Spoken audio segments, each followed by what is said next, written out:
Even though there's 1.7 trillion in the Senate bill that's being cut. Well, look, all I'll say is for Rand Paul, like, you know, for somebody who's allegedly a libertarian, you're, by voting no on this, you're voting for a tax increase for basically every American and a 50 to 60% increase in the corporate tax rate. And so if you're going to hide behind some sort of fiscal conservatism for this, I think the real reason Rand Paul's against it is because he's not in favor of the mass deportations, which this bill is going to be in favor of.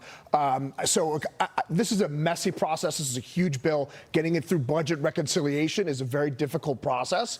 I wish the senators who knew that better than everyone else would stop acting like small children. Well, I think that I don't know, your reaction, sir. Yeah, look, the one thing that goes underreported and not talked about is the direct foreign investment in high-value manufacturing, whether it be from the Arab states into data centers for AI or GE moving a plant back to Kentucky to build some appliances. Okay, this is happening from small businesses to the largest entities in the world. The knock-on effects that this will have and the multiplier from it will have positive impacts, massive positive impacts for a decade to come. And so there's all these good things happening simultaneously after a week like the president had last week. It's really just hard to get your arms around it. Yeah, well, I do like the overall, you know, the president also brokered a peace deal between the Congo and Rwanda that was actually signed on Friday. What did you make of his comments about what's happening in Africa and China? Yeah, so the Chinese have made it, as well as the Russians have gone all over Africa, getting their tentacles into all the governments for all the minerals and natural resources they have over here to corner different markets. And so this is very significant to be able to get the cobalt out of the Congo and Rwanda. It's a crucial mineral for defense products, so, you know, so for your missiles and all sorts of weapons for your Northrop Grummans of the world. So it's a very significant from that standpoint to not be able to be cornered in, because everything that's going on geopolitically with trade has to do with China. So with what we saw happen in Iran last week, and because Iran's #1 consumer of their oil would be the Chinese. So being able to put pressure on Iran and China for the trade deal that was signed that we don't know everything about. So very significant here underneath the surface, even though cobalt as an import to the U.S. is only a few $100 million. It is a very geostrategic important mineral. More good news from the president off a pretty spectacular last week with the markets again hitting all-time highs and likely to set more all-time highs today. And Leo, real quick before you run here, you know, former and much loved and respected New York City police commissioner for years.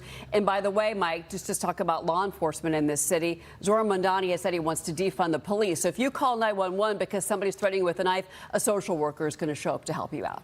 Look, the normalization of communism and incompetence in this country over the last decade is mind-blowing. I mean, like, you look at what Bill de Blasio did to the city. It was just 11 years ago that this place was beautiful. It was the safest big city in the world, and here we are.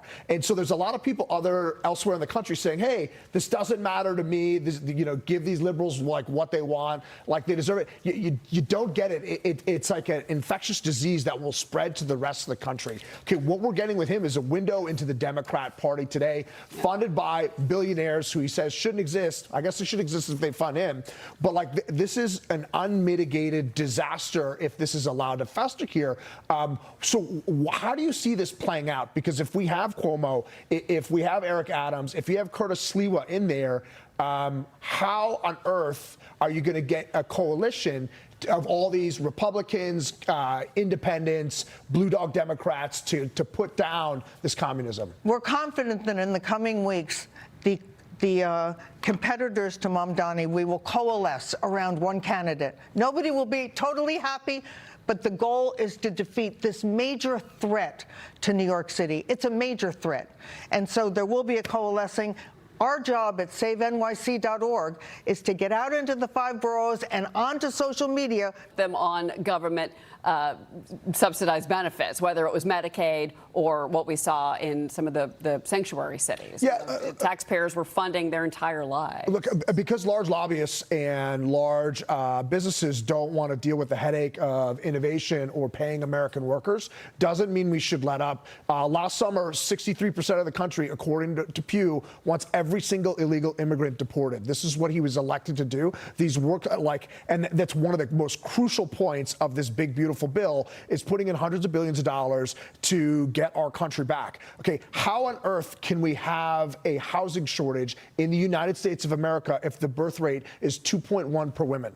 Right? So like our replacement rate is 1/10 or 5% above the people that are dying off. Like it costs between $500 billion and $750 billion, depending on whose estimates you look at, to have the illegal immigrants in our country. It is not a net benefit to have cheap labor. It is well studied that having cheap foreign labor stifles innovation and destroys wage growth. Like we have let this problem fester since the 1980s. So let's congratulations to President Trump dealing with this. Keep your foot on the gas. Well, the news here, he's working on a temporary pass. I mean, this week was one of the best weeks a president could have in his entire term, and President Trump did it in a single week. Okay, not only did we get all-time highs in the stock market, we got a ceasefire from a conflict that's been going on for 50 or 60 years. Hopefully this will last. On top of that, massive Supreme Court rulings on Friday, 3 massive victories. Again, a president can hope to have in his entire term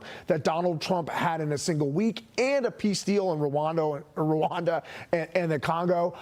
Look, it's hard to contain the excitement around this. It just seems like everything's moving in Trump time, and it looks like we may actually get the big, beautiful bill done with the Senate today or in the next 24 hours. Who knows how quickly it can move through the House, but I'd say there is a chance it could happen by July 4th. All right, we are going to take a quick break. We're going to be right back. A lot more coming up on Mornings with Marie.